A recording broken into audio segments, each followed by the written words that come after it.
حضرت انس نے پوچھا یا رسول اللہ آپ کو غسل کون دے گا؟ کہ میرے اہل البیت۔ آپ کو کفن کون دے گا؟ کہ میرے اہل البیت۔ آپ کو قبر میں کون اتارے گا؟ کہ میرے اہل البیت۔ آپ کا جنازہ کون پڑھے گا؟ تو آپ کی آنکھوں میں آنسو آ گئے۔ آپ نے فرمایا جب مجھے غسل دے دو، کفن پہنا دو تو سب باہر چلے جانا، سب سے پہلے میرا اللہ اپنی رحمتیں مجھ پہ نازل فرمائے گا، اس کے بعد جبر و میکائیل آ کر میرے لیے دعا کریں گے، پھر ساتوں آسمان کے فرشتے آئیں گے وہ میرے لیے دعا کریں گے۔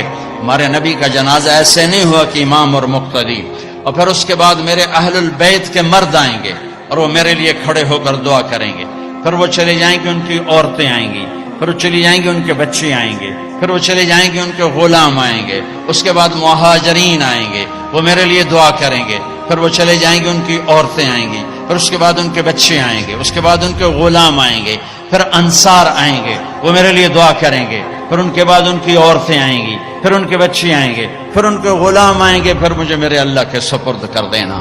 تو آپ کی چارپائی مبارک کے ساتھ لوگ قطار بنا کے کھڑے ہو جاتے تھے اور ہر ایک انفرادی طور پر آپ کے لیے دعا کرتا۔ لہذا یہ پیر کا دن، منگل کا دن سارا گزر گیا، اب بدھ کی رات کو آپ اللہ کے سپرد کیے گئے۔ تو جب آپ کو قبر میں اتارا حضرت ابن عباس، حضرت علی نے، شقران آپ کے غلام نے، تو فضل بن عباس نے، تو جب باہر نکلے تو مغیرہ بن شعبہ قبر پر کھڑے تھے، انہوں نے اپنی انگوٹھی اتار کے قبر میں پھینک دی۔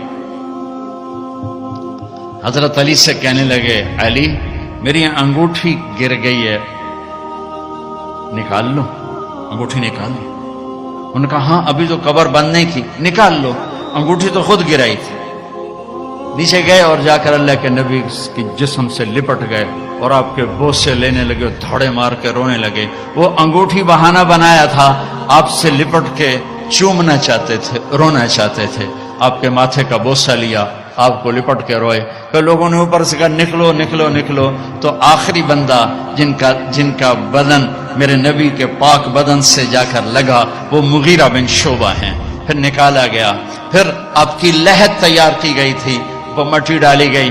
جب باہر نکلے تو حضرت انس فرماتے ہیں جناب بی بی فاطمہ رضی اللہ تعالیٰ عنہ کھڑی تھیں کہ اطابت نفوسکم ان واریتم علی رسول اللہ التراب، کس جگر سے تم نے دو جہان کے رسول کو مٹی میں چھپایا، کس جگر کے ساتھ تم نے ان کے اوپر مٹی ڈالی۔